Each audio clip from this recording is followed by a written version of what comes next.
Bien, biomecánica del músculo esquelético. Esto es básicamente cómo los músculos ejercen movimiento y fuerza en el cuerpo humano. El músculo principalmente es la unidad funcional que genera el movimiento sobre una articulación. En esta articulación se ejerce cierta fuerza tensil sobre el tendón y este sobre el hueso. Hace que esto genere lo que se llama una palanca biomecánica o contracción muscular. También tenemos que hablar del sarcómero. ¿Por qué? Porque el sarcómero es justo la ubicación en donde se genera esta contracción muscular. El sarcómero está ubicado entre dos líneas zetas, está formado también por dos filamentos activos que son la miosina y la actina. Estos se unen para formar unos puentes cruzados y entonces pues al formar los puentes cruzados hace que actúen uno sobre el otro para poder ejercer la contracción muscular.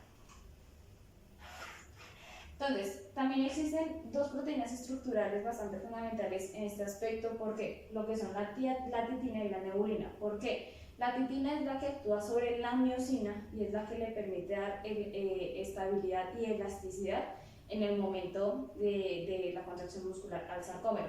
Por otro lado tenemos la neulina, que esta actúa sobre la actina y es la que, por decirlo así, como que nos garantiza la estructuración o la organización estructural del sarcómero. Así que pues una cosa tenga que actuar con lo que tenga que actuar. Por ejemplo, que la titina actúe con la miosina y no que empiece a actuar con la actina. Entonces es lo que nos garantiza una buena funcionalidad estructural en este aspecto. También tenemos que hablar de las unidades motoras. ¿Por qué? Esto es básicamente el trabajo conjunto que tienen las neuronas motoras con las fibras musculares. Como sabemos, pues básicamente el cerebro es el que da las órdenes y, digamos, sin cerebro no podemos actuar. Entonces, empezamos a crear las motoneuronas que empiezan a trabajar con las fibras musculares. ¿Esto para qué? Para poder ejercer dos tipos de movimientos dependiendo de la musculatura que se active. Por ejemplo, los movimientos finos, que son los que, por ejemplo, hacen los músculos oculares. Son músculos muy pequeños que contienen demasiadas motoneuronas. Al tener tantas motoneuronas hace que el movimiento sea mucho más fino y mucho más preciso. Cuando hablamos de movimientos grandes o movimientos potentes, hablamos de músculos muy grandes que no tienen la misma cantidad de motoneuronas como por ejemplo en los músculos oculares. Entonces hablamos de un glúteo, de un pectoral, de un gastrocnemio, que son músculos muy grandes que no contienen la misma cantidad de motoneuronas como si lo hacen los músculos bastante pequeñitos. Entonces, básicamente, los componentes mecánicos del músculo son dos, los componentes activos y los pasivos. En los componentes activos, estos son los encargados de la contracción muscular y la generación de la fuerza de manera voluntaria. Y por parte contraria, el componente pasivo es ese tejido conectivo que aporta a la elasticidad y a la estabilidad del mismo.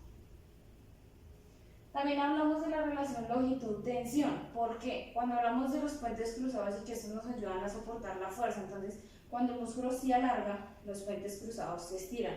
Entonces, aunque soporta bastante fuerza, pues se puede llegar al momento de una ruptura. Entonces hay que tener en cuenta esa relación. También cuando el músculo está muy acortado, pues esos puentes cruzados, digamos que están como desgonzados, entonces el soporte de la fuerza, la resistencia de la fuerza tampoco va a ser la misma. Entonces hay que tener un equilibrio para poder soportar la fuerza. También hablamos de relación fuerza-velocidad, que hablamos de varios tipos de fuerza como la contracción concéntrica, que es cuando el músculo se acorta, entonces a mayor velocidad de activación del músculo, menor resistencia. Y contracción excéntrica, que es cuando el músculo se alarga. Al alargarse, pues los puentes cruzados se estiran, eso va a permitir que resista mucho más la fuerza que cuando el músculo está acortado. Entonces hay que tener en cuenta esa activación. Cuando se activa muy rápido no resiste la fuerza, pero cuando la activación es prolongada, pues la resistencia va a ser mucho mayor. También hay un tercer tipo de contracción muscular que es la isométrica, es cuando se ejerce o se genera una fuerza, pero el músculo no se deforma, ni se alarga ni se acorta. Entonces esa es la isométrica.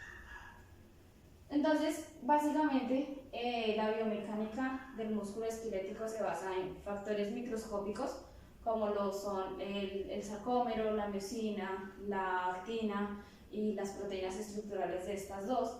También están las propiedades mecánicas, que son esta relación de fuerza-tensión y fuerza-velocidad. Entonces, vamos dos.